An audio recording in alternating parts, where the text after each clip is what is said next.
Miami Dolphins quarterback Tua Tagovailoa is working on cleaning up the offense during practice this week after watching the film from their Week 1 victory.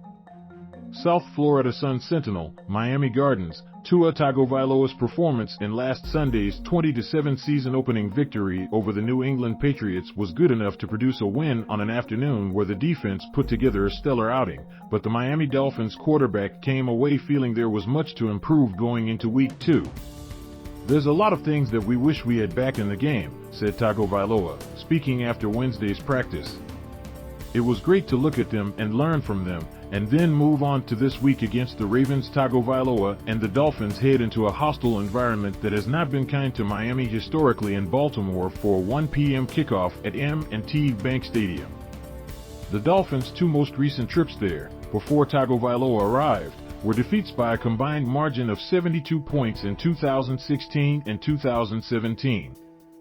For Tagovailoa's part, he has faced the Ravens once, and it was in the second half of last year's Thursday night upset win on November 11th that sparked a midseason turnaround.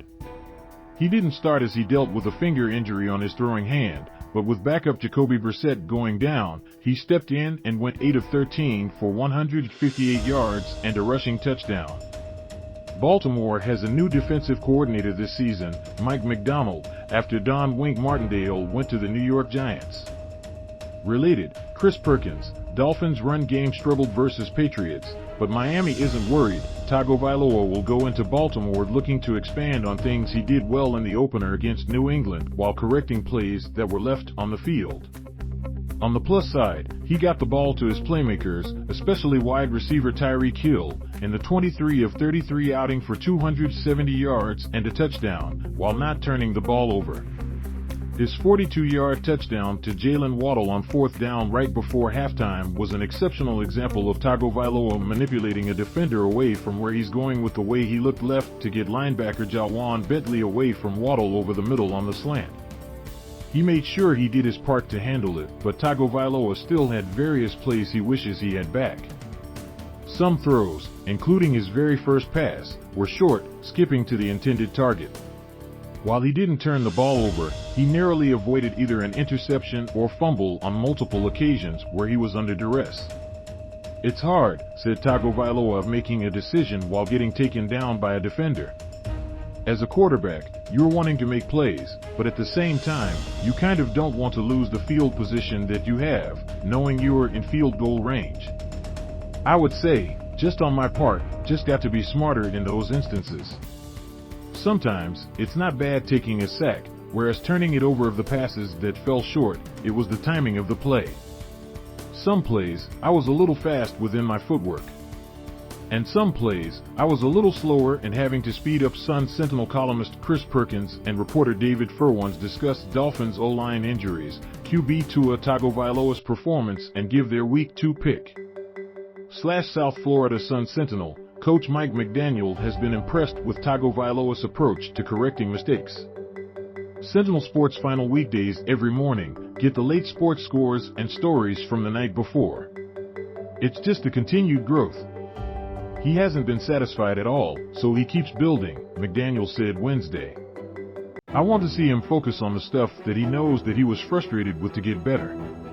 Also, I want to see his confidence continue to grow because he should get more confidence each and every day that he's playing the position with us and doing it at a high level." McDaniel took blame on Monday for some of the instances where the offense was off balance, noting he took too long to get certain plays into Tagovailoa. Related, both Dolphins starting tackles missing from Wednesday practice as team is expected to sign veteran linemen. "He found ways to make plays even after plays that he was frustrated at, which a lot had to do with me," McDaniel said. "Together, we'll keep moving forward, and I'm excited to do so." Tagovailoa, already pressured much in Week 1, now faces the prospect of potentially missing one or both of his starting tackles, with Terron Armstead and Austin Jackson each missing Wednesday's practice. "It was awesome that guys stepped up," he said of a constantly shuffling offensive line last Sunday. "And when the numbers were called, they stepped right in, and it didn't seem as if we kind of missed the step." Tagovailoa got to practice in rain outside at team facilities on Wednesday. He said quarterbacks went through wet ball drills, which is an area where he has wanted to improve after leaving much to be desired in last year's loss in the rain at the Tennessee Titans that eliminated Miami from playoff contention. The Dolphins avoided the South Florida rain throughout training camp. Tagovailoa said he might get to check out his younger brother, Tua Tagovailoa, play his college game Saturday night for Maryland against Southern Methodist, depending on when the Dolphins arrive into town and if the schedule allows it.